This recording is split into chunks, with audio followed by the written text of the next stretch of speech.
Hello everyone, isang magandang araw and welcome sa panibagong yugto ng aming buhay. For today's video guys, makikita ninyo ang aming little boy na naglalambing kay nanay.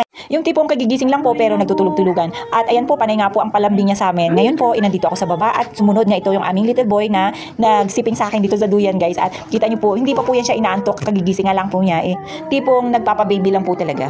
Minsan po pagka nandito yung daddy niya, dito rin po yan siya. Sinisipingan niya ang daddy niya every time na nagpapahinga dito sa kubo at nanonood ng video sa cellphone. Pero ayan siya guys, ngayon siguro inamimiss niya yung kanyang daddy kasi pag ganitong weekend po umuwi yung daddy niya guys. At ngayon lang na hindi nakauwi dahil nga po siguro sa sobrang busy sa kanilang work. Pagka weekdays po kasi may minsan lang yan sila ni nanay makababa dito sa kubo. Kadalasan pagkahapon na at yung tipong pauwi na ako, yan saka lang sila nakakababa. At ito nga guys, tignan nyo nga po, buti na lang ngayon wala tayong trabaho dahil nga weekend. So ayan, nagbanding-banding muna tayo ng konti dahil nga po wala rin naman tayong gagawin.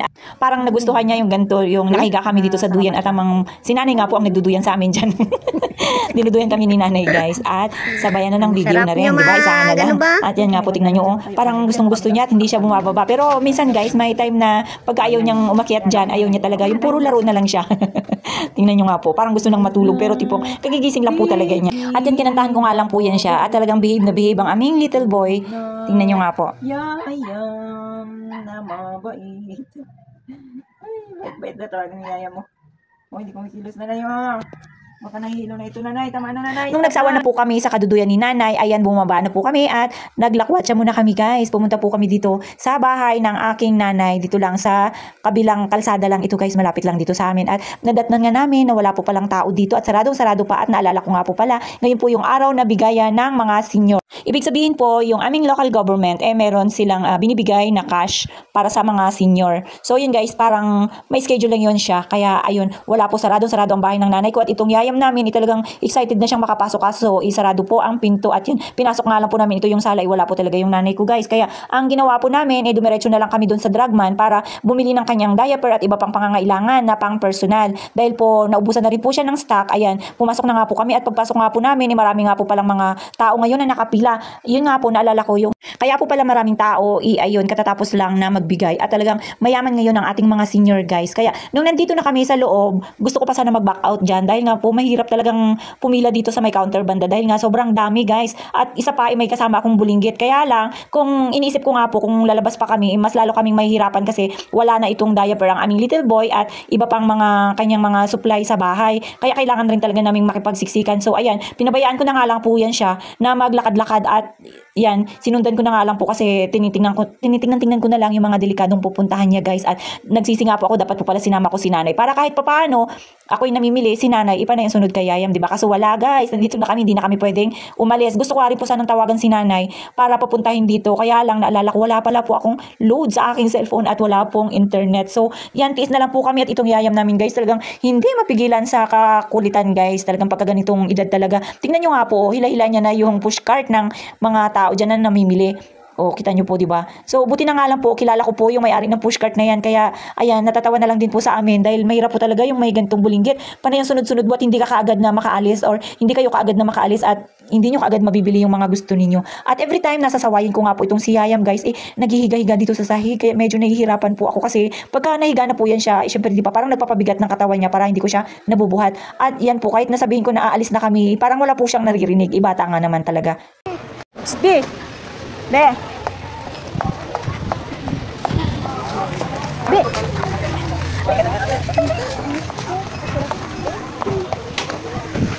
No, dirty yan. Dirty. Wala ka. Kulit. Pero pag may baby. Yan na.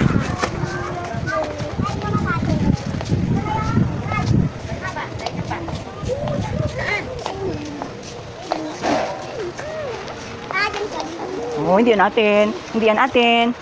Doon na tayo. Kukuha na lang tayo doon. Halika ka na. Halika na. Dali, bili tayong dowi.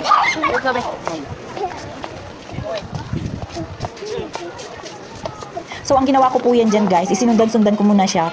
Dahil inisip ko baka magsawa rin. Kaya hindi po muna ako namili. Kaya lang, ayan nga po, nahila na kami dahil sa sobrang tagal na ako nagsusunod-sunod sa kanya guys. Ang hirap po pala pagka ganitong magbulinggit na isasama mo dito sa grocery. Napakakulit talaga guys. Tingnan nyo nga po.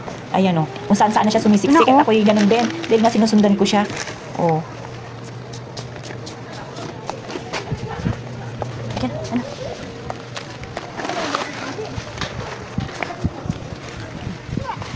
na, halika na. Doon, bili tayo doon. Doon.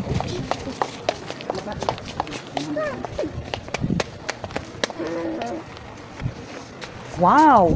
Ito oh. Be! Dali!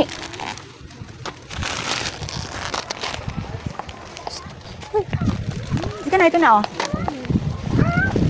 Upstairs. Upstairs.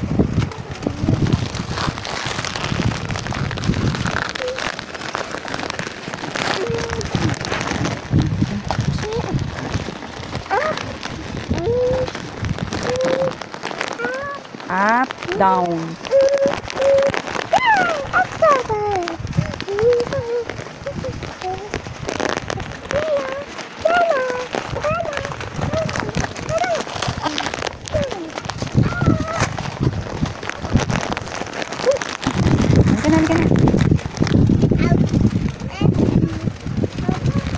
Halika na, yaya mo. Ginawa ng playground, itong grocery store ng Dragman guys. Tingnan nyo nga po. Bili tayo nito.